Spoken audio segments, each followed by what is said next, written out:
የሀገር እድገት መሰረቱ ንቁ ጤናማና በምክንያት የሚያምኑ ዜጎችን መፍጠር ነው። ዛሬ ላይ በኢኮኖሚ አድገዋል የምንላቸው ሀገራት የእድገት መሰረታቸው በትውልድ ላይ የሰሩት ስራ እንደሆነም ይነገራል።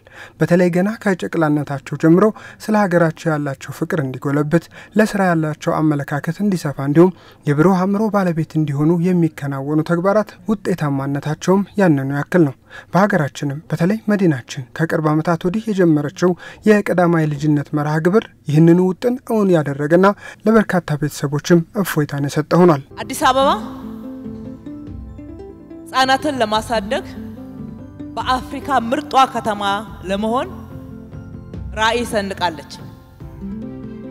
ይህን ራዕይ የሰነቀችው ትውልድ ላይ ያልተሰራ ስራ ለዛሬ የተለያየ ክፍተትና ስብራት እንደዳረገን በማመን ነው። የሀገር ልማት እንዲረጋገጥ የበለጸገችን ሀገር ለትውልድ ለማሻገር በጨቅላ ህጻናት በተለይም እድሜያቸው እስከ 5 ዓመት ያሉ ህጻናት ለሚደረግ መዋዕለ ንዋይ ክፍያውና ውጤቱ ከፍተኛ ነው። ሀገር እንድትለወጥ ሀገር ወደፊት እንግዲህ የበለጸጉ ሀገሮች የደረሱበት ደረጃ ላይ ለመድረስ ካስፈለገ የመጀመሪያዎቹ ከጽንሰት ጀምሮ እስከ 6 ዓመት ያለው ጊዜ ላይ ኢንቨስት ማድረግ እጅግ በሳይንስም የተረጋገጠ ዓለም አቀፍ ጥናቶች ሁሉ የሚያመላክቱት በዚህ ወቅት ላይ የሚደረጉ ኢንቨስትመንቶች ሪተርናቸው ትልቅ እንደሆነ ያሳያሉ። ከዛ በኋላ የምናደርጋቸው ኢንቨስትመንቶች በጣም ኤክስፔንሲቭ ኮስቲ ናቸው። አዋጭነታቸውም በጣም አጠያያቂ ነው። አስተዳደሩ ለዚሁ መርሃ ግብር ስኬታማነት በመጀመሪያዎቹ 3 ዓመታት ብቻ 114,000 የሚደርሱ መምህራንን በልዩ ሁኔታ ሰልጥነው ወደ ስራ እንዲገቡ አድርጓል። ይህም አስተዳደሩ ሚዛናዊና ተተኪ ትውልድ የመገንባት ሚናውን በተግባር ያሳየ እንደሆነ አመላካች ነው።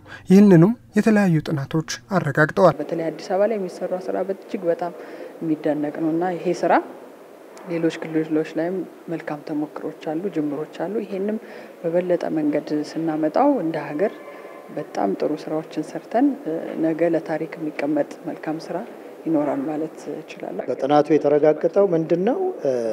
አንደኛ መምህራን በጨዋታ የማስተማር ስነ ዘዴ ትክክለኛ የማስተማር ስነ ዘዴ እንደሆነ፣ ከፍተኛ ተቀባይነትና እርካታ ያገኙበት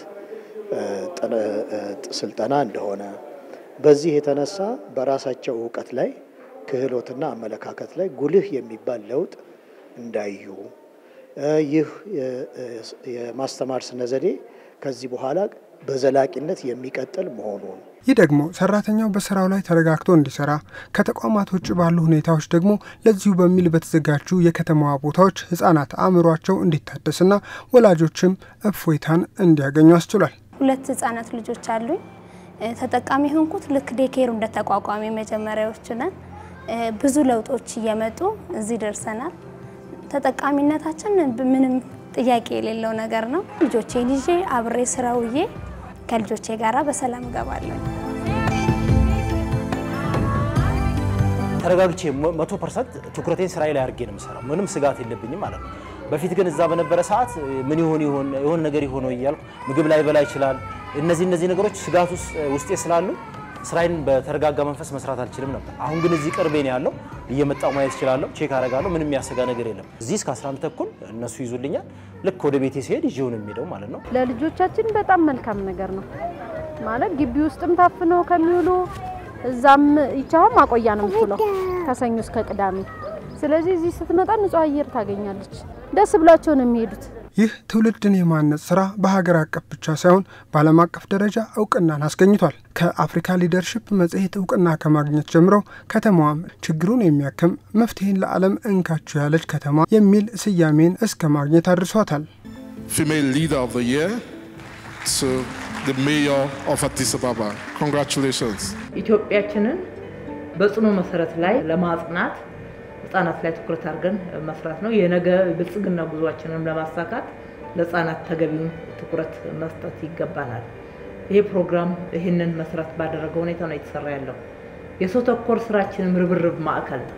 በተለይም የከተማችን ነዋሪዎች፣ ባለድርሻ አካላት፣ ባለሀብቶች ባላችሁ ሁሉ ተሳትፎ እንድታረጉ በዚህ ከተማ ተወልደው ለነገ ኃላፊነት እንዲበቁ የምንፈልጋቸው ህጻናት ለሀገር ግንባታ ጽኑ መሰረት ይሆናል።